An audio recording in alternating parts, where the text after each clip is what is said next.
What's going on, man? Welcome back to the basement. I'm Ron, and for all you guys out there that are loyal supporters of the channel, you're subscribed, maybe even the notification bells are on, maybe you're in my Discord, but a lot of you guys know I took a long weekend last week. We had the Bimageddon. The games yesterday were pretty bad, but I got rejuvenated, got a haircut, shaved my face, took 4 days off from football. Now, obviously, I watched, but I didn't produce any videos. I am back for week 8, feeling better than ever. Today, we're going to talk about my top 10 lessons learned from week 7. Yesterday, when I was watching the games, just my observations and my takeaways. Now, without further ado, make sure you're subscribed. Make sure you leave a like. We post daily fantasy football content Monday through Sunday of the NFL season. Let's go. Thirsty, trying to choose. I know I'm pretty cool. My nitty bag.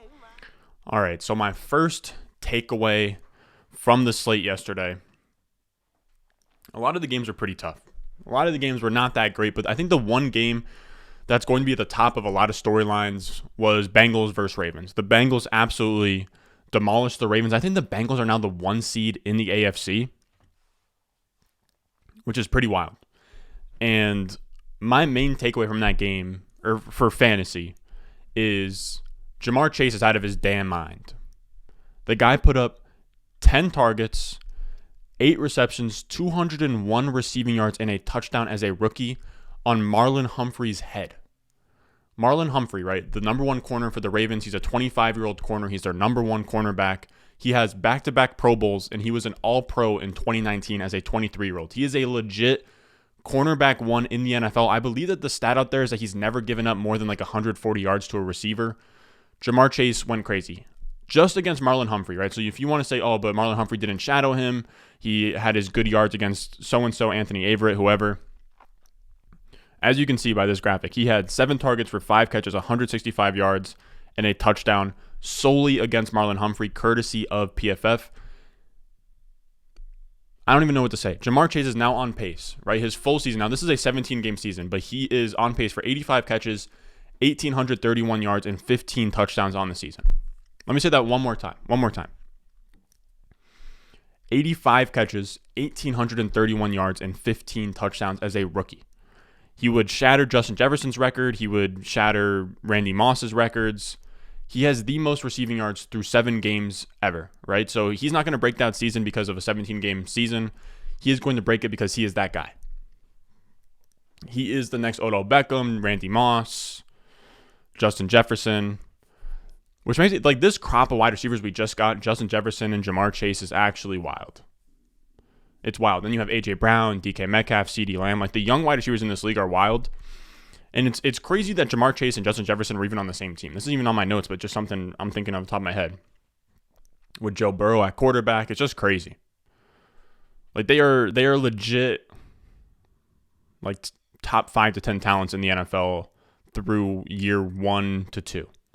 Now, I think rest of season for Jamarr Chase, you can make a strong case that he's a top 6 to 8 wide receiver rest of season at this point. He's not even, like, his volume's not even anything crazy, which is what's wild. He's not even, like, his target. I think T. Higgins has out-targeted him in all of the games they played together. But Jamarr Chase's efficiency, just because he's so damn good, he's fast, he's a great deep threat. The yak was crazy yesterday. He had 114 yards after the catch.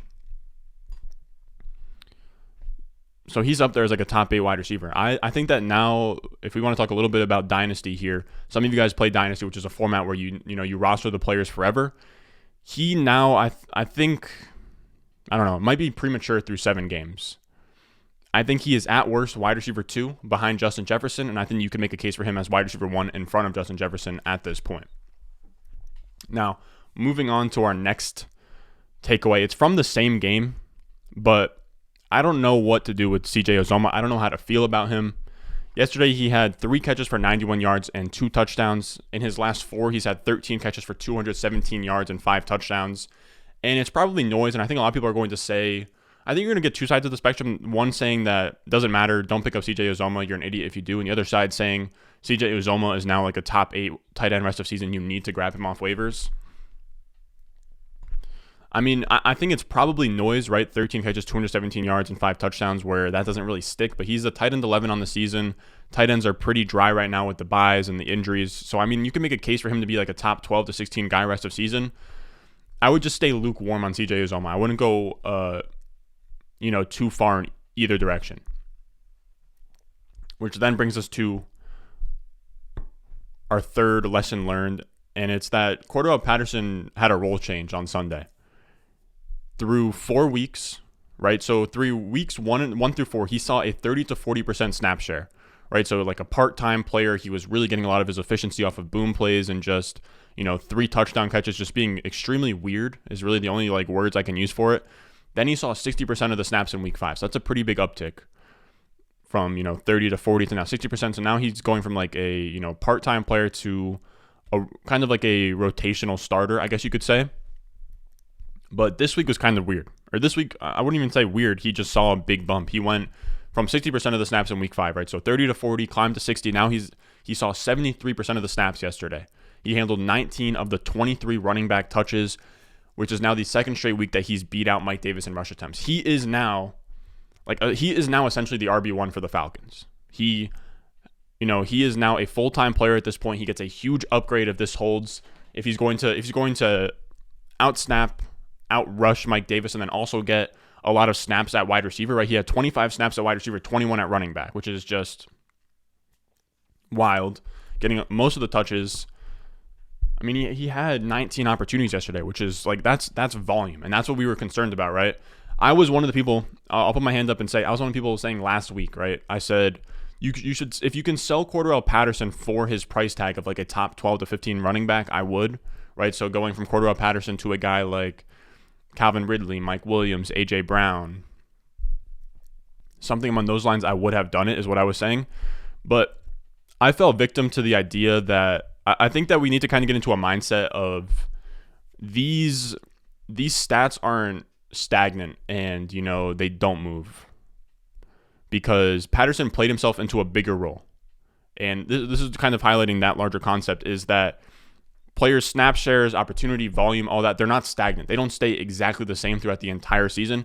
They fluctuate, and one of the factors of fluctuation is performance, right? So if you start at 30% volume, 30% snap share, and you ball out, eventually you're going to come up to 60% and then 75%. And if you continue to play well, and it's not just like, one-off performances, then your snap share is going to climb because you are a better player. The coaching staff is going to, if we assume rational coaching, the coaching is going to put them in a spot to produce more. Oh, and 30% of the touches, he's looked great. Let's stick that up to 50%, see how it goes. 75%, let's see how that goes. And every step of the way, he's looked really good. So it was dumb to think Cordarelle Patterson for 17 games is going to stay at a 30 to 40% snap share and be a stud.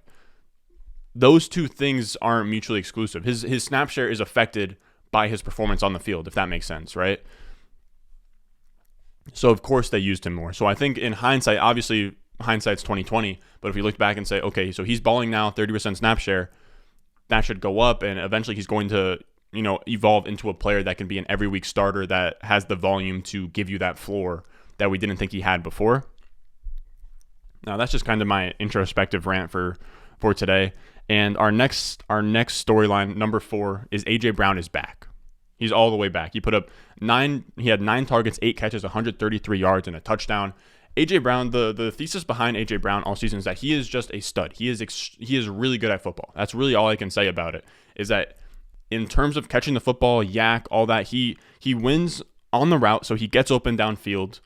He wins before the catch, and he wins after the catch. So there's not a lot of room for error there in terms of him producing in fantasy, because before the catch, he's a great route runner. He gets open. He's a good contested catch guy. Then after the catch, he's great with the yak. So him not producing is, it's kind of arrogant to say, but not something that if he's on the football field, he's going to produce.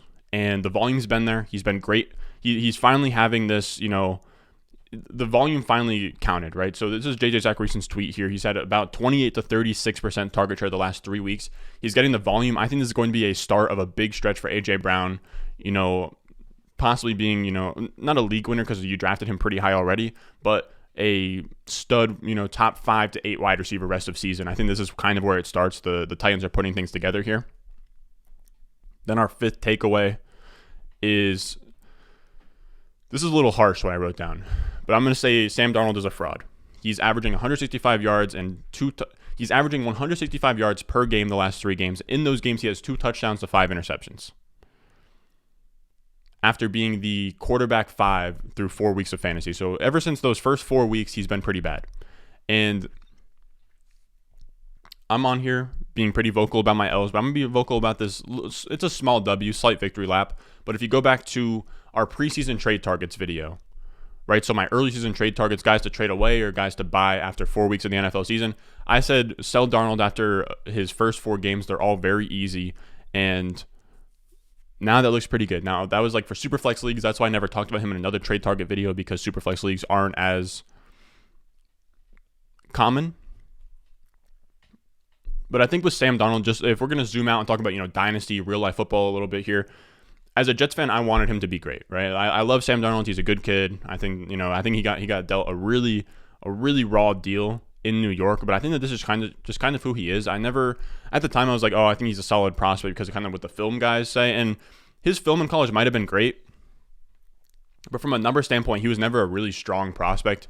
He was a really young producer, so like as like a redshirt, maybe he was a redshirt freshman in the Rose Bowl game, Penn State against USC. He looked really good, but that next season, he had like almost as many interceptions as touchdowns. He had a lot of fumbles. He was kind of a turnover machine in his 3rd year. He didn't look that great. He wasn't some guy that I think was, the same type of prospect as a, Kyler Murray. Even a guy that I really liked that year coming out, like Baker Mayfield. He wasn't putting up numbers that could even rival a Baker Mayfield, Kyler Murray, guys like Joe Burrow. He was never there, and I'm not sure.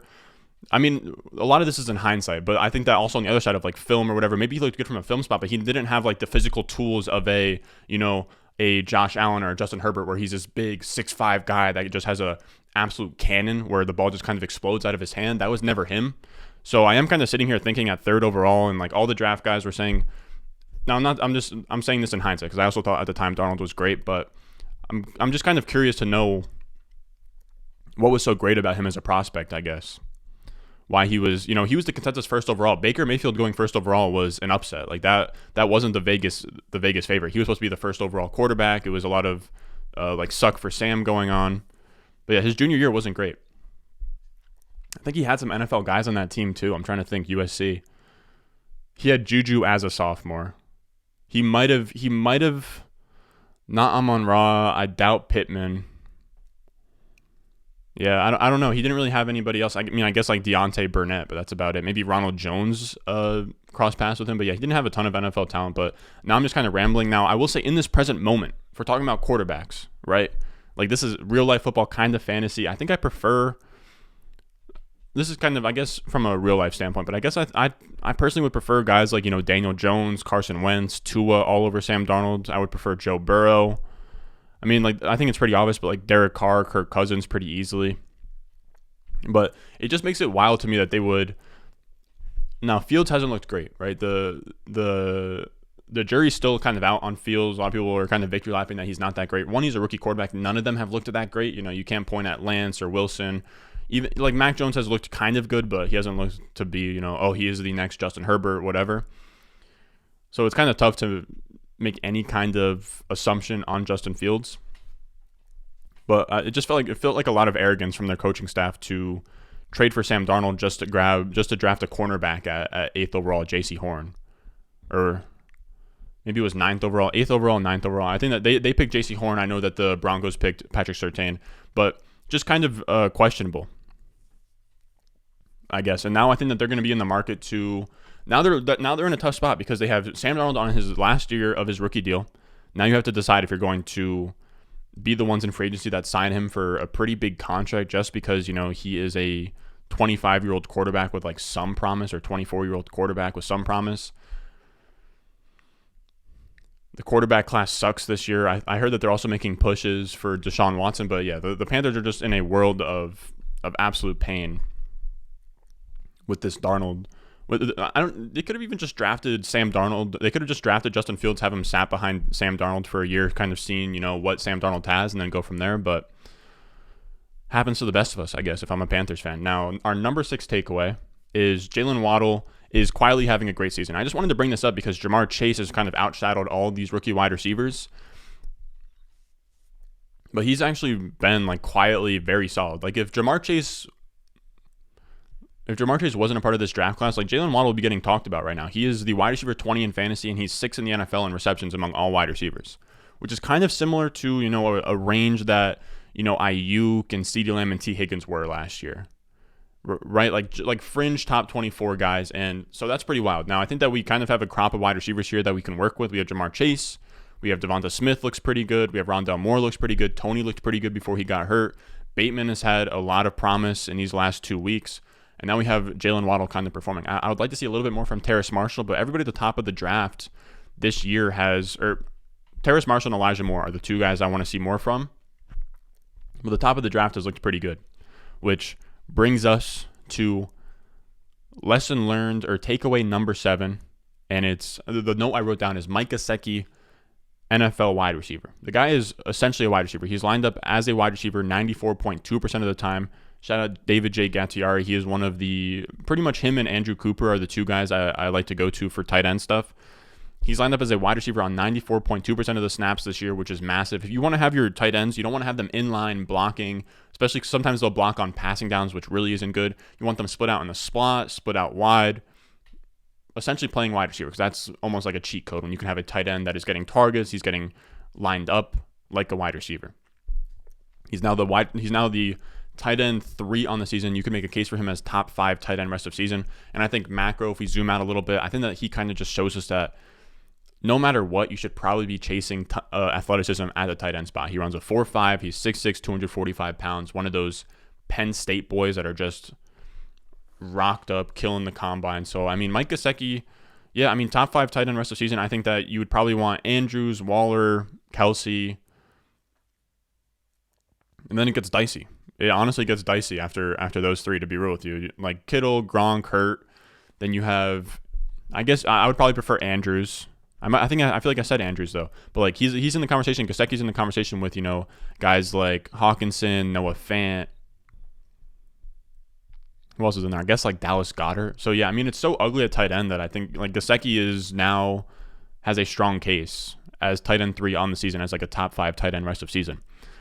Another tight end we're going to talk about is Foster Moreau. And it's that Foster Moreau is essentially Darren Waller's handcuff. If Darren Waller is out, from here on out, okay, so this might be a bit of a results over process type play, but from here on out, unless there is a great option off waivers, if Waller is out, you need to be playing Foster Moreau if you have Waller or even if you don't. And that's because in my home league, I have Waller, and I was kind of between, who should I pick up off waivers? I had Cole Kmet, I had OJ Howard, I had Cameron Brate. I had Foster Moreau at the top of the projected points. It's like, oh, screw projected points. They don't know what they're talking about. Foster Moreau looked at me in the eyes, and I said, nah, I'm going to go with Cole Kmet. Cole Kmet gave me 6.8, 0.5 PPR points, while Foster Moreau went out there, scored 15 on 6 catches for 60 yards and a touchdown. Now I'm in a spot where I need to pray that Kamara and Tyler Lockett don't combine for 20 points, which is extremely unlikely, and it just sucks because I've been a Foster Moreau fan. I have him on some dynasty teams. He was a fun prospect. He ran a 4.66 out of LSU. He was a 4th rounder. He was just kind of overshadowed by Waller these last few years. Before Darren Waller came in, Foster Moreau was kind of on an upward trajectory, but he played really well. Foster Moreau had a 17.6% target share today and scored 18 PPR points. This is from JJ Zacharyson. Darren Waller has seen a 17.5% target share in every game this year, but has scored 18 PPR points just once, and that came all the way back in week 1. So this isn't obviously saying that like Foster Moreau is better than Darren Waller, but essentially he slid into the same exact role and put up a bunch of points. I think that he probably has some pretty good rapport with Derek Carr. This is with like a different coaching staff. So Foster Moreau, maybe it was one game, but it wasn't like a CJ Uzomah where he went like 2 for 90 and a touchdown. He had 6 for 60 and a touchdown. That's pretty good for a tight end. Which then brings us to takeaway number 9, and it's that this is Khalil Herbert's backfield now. Remember, I don't know if you guys know the scene from Captain Phillips, where the guy when he's like, I'm the captain now. That's Khalil Herbert at this point. He ran for 100 yards on the Buccaneers. He is one of only 3 players to do that since the end of the 2018 season. That stat is from JJ Zacharyson, which is absolutely wild. It's like, I don't know, top of my head, maybe it's like Chris Carson and Dalvin Cook. I could be wrong. But he ran for 100 yards on 18 carries against the best run defense in the NFL, which is pretty crazy. I didn't like Khalil Herbert coming out a lot. His numbers weren't crazy. I don't know if any of the film bros in the comments or on Twitter liked him coming out.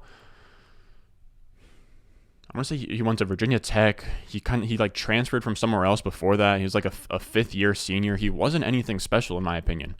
But he looks really good. They lost 38-3, so I don't know how he ran for 100 rushing yards. So this goes to all those coaches out there that say all you have to do is run for 100 rushing yards and you'll win your game. That's not how that works.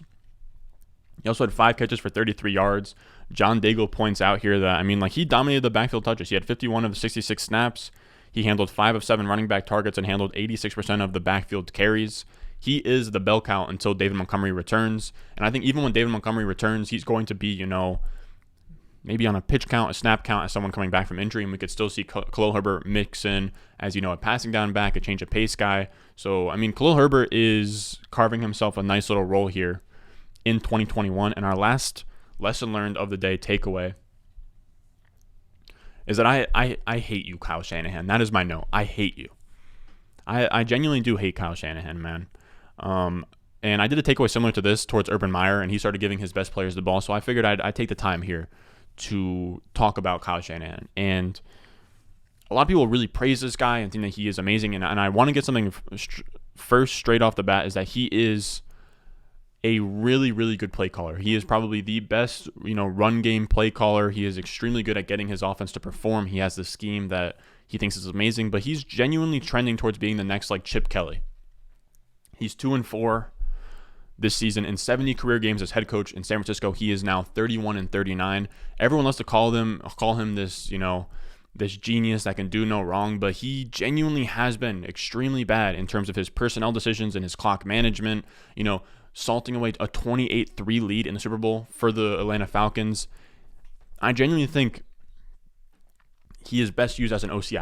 I've said this take earlier in the season. People call me out for it, but I think it'd be better if they kept Robert Saleh, promoted him to head coach, and then had Kyle Shanahan slide back to OC. Obviously, that would egos would never let that happen, but I think that would have been the best call for them. Ideally, you want Shanahan to just call the plays. The rest is too much for him. He gets so arrogant, and I put this on the screen, but Jacob Sanderson, the reason why I even thought about this is he had a really good thread that he put out this morning, I believe, and 9:45, just about Kyle Shanahan and just kind of his downfalls. And he put it really well that Kyle Shanahan is so arrogant. He believes in his scheme over everything, and I can't stand this. I'm firmly of the belief, and I can't stand this. You see it in high school too, where a coach will have the high school I grew up at.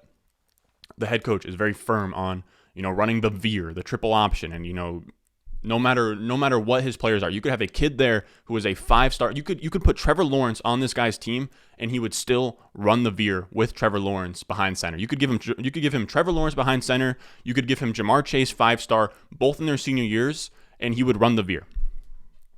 And I'm not being crazy in saying that. He would run the veer. And there's a bunch of old school coaches out there. Kyle Shanahan's not even an old school coach like that, but he truly believes in his scheme over everything, right? And the thing is that in my opinion, and I don't think that it's even an opinion, I think it's a fact, but I think that you should bend your scheme to the will of your personnel, right? So look at the Ravens, a really well-operated team. John Harbaugh, is it John, not Jim? One of the Harbaughs. I always confuse it. But he is amazing. He has been so flexible, right? So this is a guy that's kind of like an old school football guy. You now see him, being really aggressive on fourth downs and kind of embracing the new data. He's also somebody that's had Joe Flacco, a guy who is a pocket passer. He has won in the past from playing really good defense, running the ball, and having Joe Flacco sit in the pocket and throw. When you bring in Lamar, he could have been, he could have done the approach of, Lamar Jackson, I know what he did in college, I saw what he did in college, but this scheme works. We went with Joe Flacco. He is going to be a pocket quarterback. We are going to have him be in the pocket. We're not designing plays for him, but him and Greg Roman designed a complete offense around him, where you're now seeing personnel packages that they would never run with Joe Flacco, right? So they're coming out in, full with 3 running backs around him, and a lot of motion and read options and a lot of stuff using Lamar Jackson as a runner, to use him to the best of his abilities and kind of getting, players in motion and getting fullbacks in the backfield. Just a lot of stuff, a lot of creativity that they wouldn't have done with Joe Flacco and that they embraced Lamar for. And that's why I think that he, saw an MVP in his second season after being the 32nd overall pick. They used him for his strengths, which is what you want from your coach. Great coaches do that. they don't force the scheme that they've been running for years and years and years on you regardless. And that's what you're seeing with Kyle Shanahan. He forces his scheme and he doesn't care. I mean, he is building pieces around his scheme, but at a certain point you do have to adjust and you can't be so arrogant, right? And we're now also seeing, like, with personnel decisions, Kyle Shanahan has been awful. He pounded the table to grab, Joe Williams. He pounded the table to grab Joe Williams, who was this, like, third-round running back, fourth-round running back who didn't do anything. He traded up for Trey Sermon. He refuses to use him for whatever reason. I'm not even saying Trey Sermon is amazing, but when you trade up for a running back, he used, like, Kyle Juszczyk over him that 1 week. Then you also have Ayuk, who I'm biased for, but it makes no sense. He refuses to get him involved. He's belittling this guy on media. Brandon Ayuk, a guy who was the wide receiver 15 in fantasy points per game last season. Now, I know that fantasy doesn't hold any weight in the NFL, but the guy balled, right? Deebo Samuel was, like, hobbled. Kittle was hobbled, and Ayuk balled. Kyle Shanahan saw that. Ayuk balled with Nick Mullins as his QB. And now he refuses to give him any targets, any looks. The interception to Xavier Rhodes was because Jimmy Garoppolo just stared down Deebo Samuel for the entire play. Now, whether that's on Jimmy Garoppolo or that's on Kyle Shanahan, who knows? But I'd be willing to bet that it's on Shanahan because Ayuk didn't get the snaps in week 1. He's been getting belittled in the media. You've also seen Trey Lance quarterbacked, and he wasn't even getting Ayuk looks. You also see, the arrogance of trading up for Trey Lance. They gave up a huge package to go up and get Trey Lance. Yet, like, the media will be like, hey, is Jimmy Garoppolo the expected starter long term? He scoffs at the media. He's an asshole.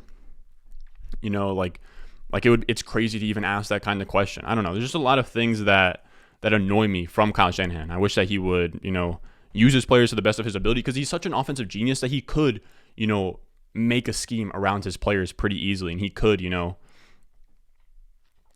not be so, I don't know, stuck in his ways, I guess. But there's not really any positives. I just wanted to get that off my chest about Kyle Shanahan. I think Jacob Sanderson summed it up really well in his thread as well, if you guys want to check it out.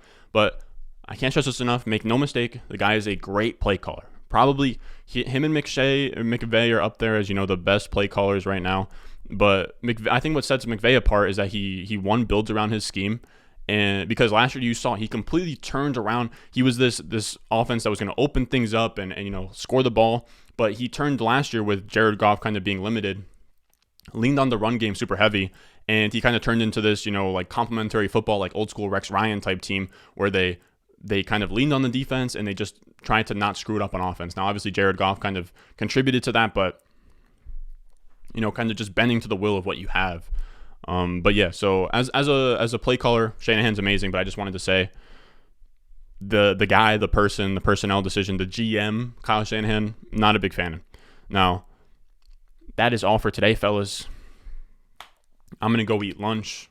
You guys can expect a waiver wire video tomorrow. We're going to be back to our full slate of videos 7 days a week. Now, I think that I'm actually going to think about, so we always do a live stream on Sunday with just the patrons, patreon.com/Ron Stewart, down below in the description and in the comments. But I think I'm going to figure out a way to kind of involve both. I have a couple of ideas on top of my head where we can go live on YouTube while also, kind of making priority for the patrons. Now, I'm going to quit rambling. This was already a little bit longer than I wanted it to be, but things just ran a little bit longer than I anticipated, I guess. All right, so that's going to do it. You can subscribe, leave a like down below. Without further ado, I will see you guys in the next one.